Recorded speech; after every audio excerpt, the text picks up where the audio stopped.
Hello प्यारे बच्चों, और चलिए इस क्वेश्चन को डिस्कस करते हैं। काफी अच्छा क्वेश्चन है, ठीक है ना।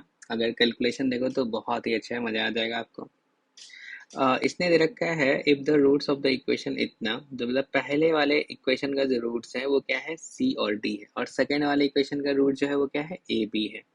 और अपने को फाइंड करना है A plus B plus C plus D upon 110, ठीक है ना। और दे रखा है ए बी सी जो है वो क्या है, डिस्टिंक्ट नंबर है। ओके भाई। तो सबसे पहले पहले इक्वेशन का रूट जो पहले इक्वेशन का जो रूट जो है वो क्या है, सी एन डी है। दूसरे इक्वेशन का रूट जो है वो क्या है, ए पी है। ओके।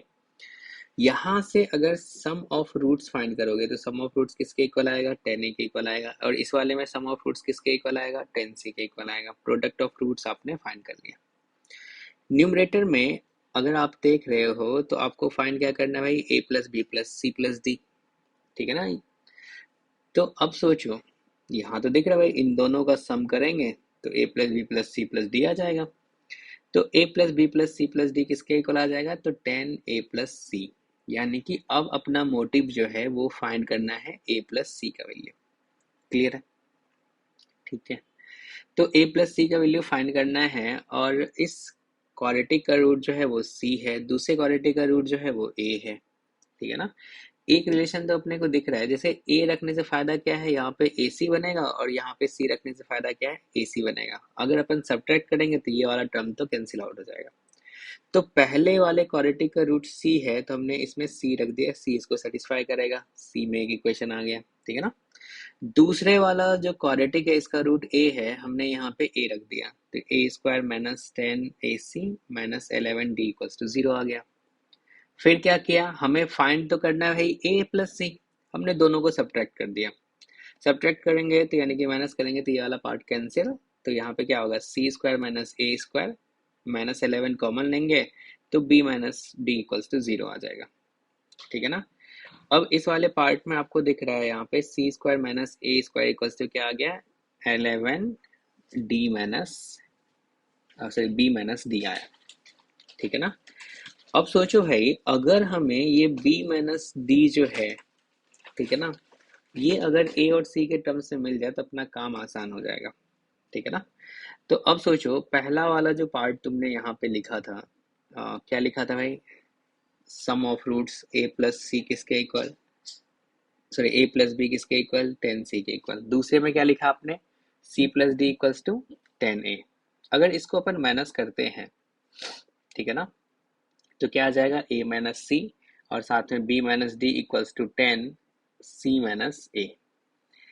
अब अगर इसको भेजोगे इस साइड, राइट साइड, तो ये क्या हो जाएगा, माइनस a प्लस सी। तो यानी कि ये क्या हो जाएगा, वन टाइम ऐड हो जाएगा 11।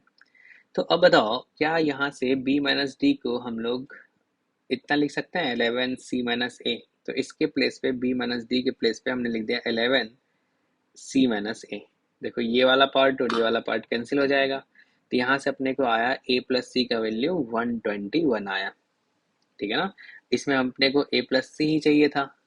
तो अब बताओ, इसका वैल्यू अगर 121 आया तो 10 इंटू 121 यानी कितना आ गया, और इसको डिवाइड कितने से करना है, तो 110 से डिवाइड करना है, ठीक है ना। ये दोनों कैंसिल, और यहाँ पे क्या हो जाएगा, 11। तो यानी कि इसका रिक्वायर्ड आंसर जो होगा वो कितना आएगा, 11 आएगा, ठीक है ना।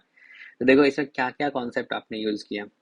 आपने यूज़ किया क्योंकि हमें ये फाइंड करना था, सबसे पहले सम ऑफ रूट्स दोनों का लिख दिए, हमें a plus B plus C plus D चाहिए। तो इन दोनों को तुमने ऐड कर दिया, तुम्हें पता चला अच्छा 10 कॉमन ले लेंगे तो a प्लस सी, यानी कि अब अपना मोटिव क्लियर है, हमें क्या फाइंड करना है, a प्लस सी फाइंड करना है। तो a प्लस सी फाइंड करने के लिए तुमने सोचा, अच्छा इसका रूट अगर c है, इसका रूट a है, तो इसको सेटिस्फाई करेगा, दोनों इक्वेशन में आपने रख दिया। फिर दोनों को क्या कर दिया, माइनस कर दिया, माइनस कर दिया तो ये दोनों क्या होगा, कैंसिल हो जाएगा। यहाँ से तुम्हें मिला b माइनस डी मिला। अब तुम सोच रहे हो b माइनस डी फाइंड करना पड़ेगा। तो b माइनस डी फाइंड करने के लिए तुमने क्या किया, a प्लस बी इसके इक्वल है, c प्लस डी 10a के इक्वल है, दोनों में रख दिए, माइनस कर दिए। अब ये वाला अगर राइट साइड जाएगा तो फिर से क्या हो जाएगा, c माइनस a, दोनों ऐड होके 11 हो जाएगा, ठीक है ना।